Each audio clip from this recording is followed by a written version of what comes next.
बिस्मिल्लाहिर्रहमानिर्रहीम। Dear students and viewers, class Ahmed के साथ ज़फ़र बादशाह आपके सामने हाज़िर है। आज हम एक्सरसाइज 1.5 का क्वेश्चन नंबर 1 जो है हल करना सीखेंगे। ये बड़ा इंपॉर्टेंट क्वेश्चन है। इस किस्म के क्वेश्चन जो है क्लास 9th में भी आपके आएंगे, क्लास 8th में भी आएंगे। तो वेन डायग्राम के हवाले से ये क्वेश्चन हैं। तो वेन डायग्राम को आपने शेड किस तरीके से करना है, आज इसके बारे में डिस्कस करेंगे। आइए देखते हैं। एक्सरसाइज 1.5 का फर्स्ट क्वेश्चन ऊपर लिखा हुआ है, shaded the diagram according to the given operation. तो आपके ऊपर कुछ लिखा हुआ है, उसके मुताबिक आपने इस वेन डायग्राम को शेड करना है। शेड का मतलब उसको आपने या तो कलर करना है या उस पर मखसूस निशान जो है वो लगाना है। ठीक है, तो देखिए पहला क्वेश्चन जो है इसका फर्स्ट पार्ट है ए इंटरसेक्शन बी। आगे लिखा हुआ ब्रैकेट में A is subset of B. A is subset of B को समझना है कि ए के तमाम एलिमेंट जो हैं वो बी में मौजूद हैं। ए के तमाम एलिमेंट बी में मौजूद हैं।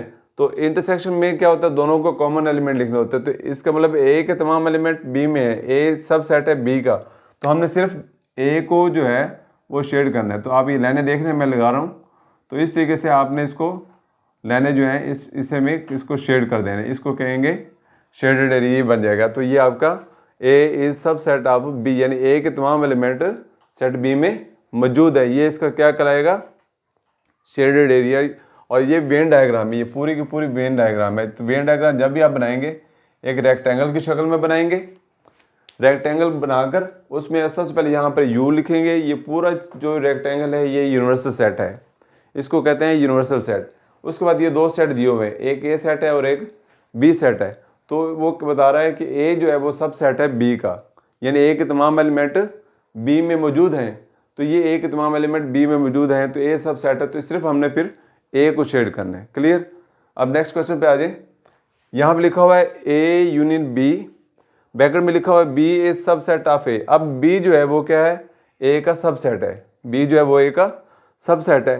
तो यहाँ पर तो यूनियन ले रहे हैं, लेकिन बी जो है वो क्या है, सबसे बी के तमाम एलिमेंट जो है वो ए में है। यूनियन में क्या करना है, आपने दोनों के तमाम एलिमेंट को इकट्ठा कर दे, वो शेड कर देंगे। यूनियन में हमने क्या करना होता है, इकट्ठा शेड कर देंगे। इसमें पूरे के पूरे जो है इसको शेड करेंगे।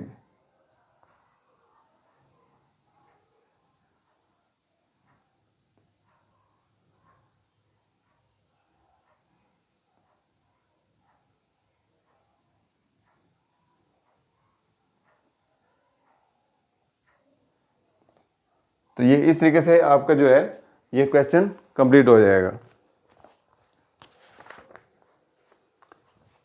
तो यूनियन में आपने ख्याल रखना है कि तमाम पूरे डायग्राम जो है उसको शेड करेंगे।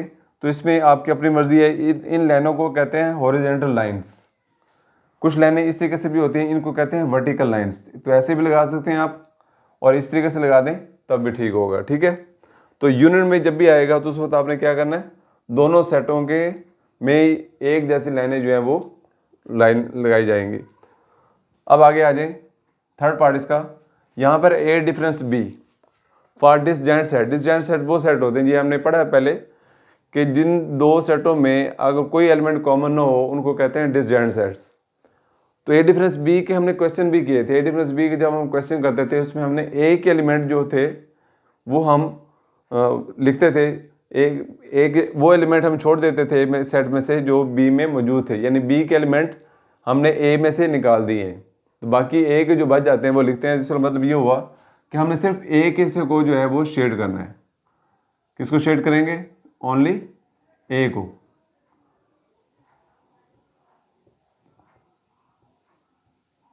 तो ये हमने इसको शेड कर दिया जी। ये आपका ए डिफरेंस बी कहलाएगा, यानी ए के एलिमेंट हमारे ये बच गए हैं और बी के एलिमेंट जो हमने ए में से निकाल दिए वो ख़त्म हो गए हैं। ठीक है। तो ए डिफरेंस बी का वेन डायग्राम जो है वो हम इस तरीके से शेड करेंगे। आगे क्वेश्चन आ गया B complement, four part. B complement का मतलब ये होता है, आप इसको पहले समझें, ये लिखा हुआ है U minus B. B complement का मतलब क्या होता है, यू डिफरेंस बी, यानी यू में से हमने बी के निकालने हैं। तो एलिमेंट जो लिखे जाते हैं जब हम क्वेश्चन हल करते हैं तो यू के लिखे जाते हैं। तो यू के हमने, इसका मतलब ये हुआ कि हमने बी के एलिमेंट तो निकाल दिए हैं। अब शेड किसको करना है, हमने यू को करना है, क्योंकि कम्प्लीमेंट ले रहे हैं। कम्प्लीमेंट में हमेशा यू के एलिमेंट लिखे जाते हैं। तो हमने सिर्फ किसको शेड करना है, यू को करेंगे तो यू वाला सेट ये पूरे यू का सेट है, बी को छोड़ देंगे। तो इस तरीके से इसको छोड़ते जाएं, ये इस तरीके से इसको शेड करेंगे।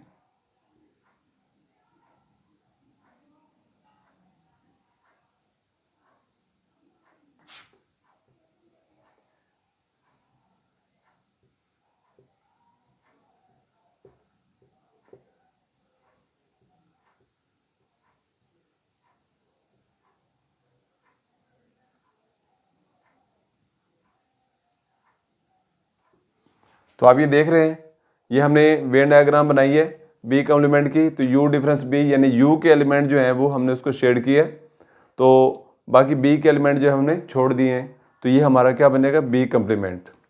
इसी तरीके से इसका नेक्स्ट पार्ट जो है उसमें है ए इंटरसेक्शन बी। अब हमने इंटरसेक्शन निकालना है दोनों का। तो ये दोनों सेट आगे ब्रैकेट में लिखा ओवरलैपिंग सेट। ओवरलैपिंग सेट्स वो होते हैं कि जिन दो सेटों में अगर कोई एलिमेंट एटलीस्ट वन एलिमेंट भी अगर कॉमन होगा तो वो दोनों सेट जो हैं वो एक दूसरे से ओवरलैप होंगे। तो ये दोनों ओवरलैप हो रहे हैं, तो ये ए सेट है और ये बी सेट है, दोनों में ये वाली जगह जो है ये ओवरलैप हो रही है। इसका मतलब इन दो यहाँ जो एलिमेंट आ रहे हैं वो कॉमन है, तो दोनों सेटों को ये वाला हिस्सा कॉमन है। तो इंटरसेक्शन आ रहे हैं, इंटरसेक्शन में जो चीज़ कॉमन होती है उसी को हमने शेड करना होता है। तो हमने सिर्फ ओनली इस हिस्से को जो है वो शेड कर लेंगे। तो ये हिस्सा जो है वो आपका शेड हो जाएगा। तो ये आपका क्या कहलाएगा, ए इंटरसेक्शन बी की आपकी वेन डायग्राम बन जाएगी। बिल्कुल ईजी है, इसको समझना है आपने, क्वेश्चन को समझने के मुताबिक उसको सॉल्व करना है। इसका लास्ट पार्ट देखें, पार्ट 6, यहाँ लिखा A union B for disjoint sets. Disjoint sets क्या होते हैं, अलग अलग, इन दोनों सेटों में कोई एलिमेंट कॉमन नहीं है। तो आप इस चीज़ को देख लें, ए यूनिट बी है, यूनिट में क्या करना, इकट्ठा करना होता है दोनों के एलिमेंट। दोनों को जब इकट्ठा करेंगे तो दोनों में आपने एक जैसी लाइनें लगाएंगे, दोनों में लगाएंगे। अब आप इस तरीके से वर्टिकल लाइन लगा लें, बेशक ऐसे लगा लें, थोड़ा चेंज कर लेते हैं इस तरीके से इसको।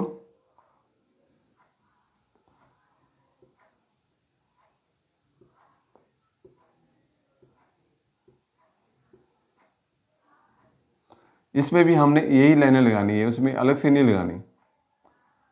दोनों सेट्स में फिर एक जैसी लाइनें जो हैं वो ड्रा की जाएंगी।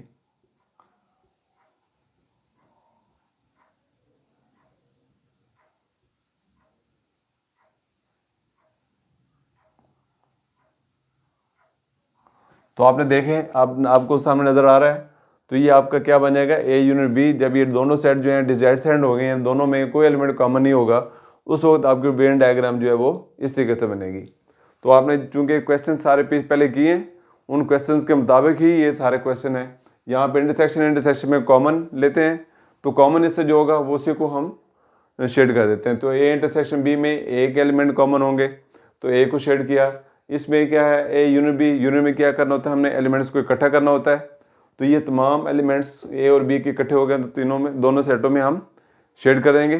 ठीक है, इसमें क्या था, ए डिफरेंस बी था, तो ए डिफरेंस बी में हमने ए के एलिमेंट लिखने होते हैं, तो सिर्फ हम फिर ए को शेड कर देंगे। इसमें क्या है, बी कॉम्प्लीमेंट, बी कॉम्प्लीमेंट क्या होता है, यू डिफरेंस बी। तो अब जब हम यू डिफरेंस बी निकालते हैं तो यू के एलिमेंट लिखे जाते हैं क्वेश्चन में, तो हम सिर्फ यू वाले हिस्से को शेड करेंगे, बी को छोड़ देंगे। इसमें क्या है, ए इंटरसेक्शन बी, इंटरसेक्शन में कॉमन हिस्से को हमने क्या करना होता है, शेड करना है। तो दोनों में ही कॉमन हिस्सा जो है ये वाला है, तो इसको शेड करेंगे। ठीक है, ये वेन डायग्राम की कंप्लीट हो जाएगी।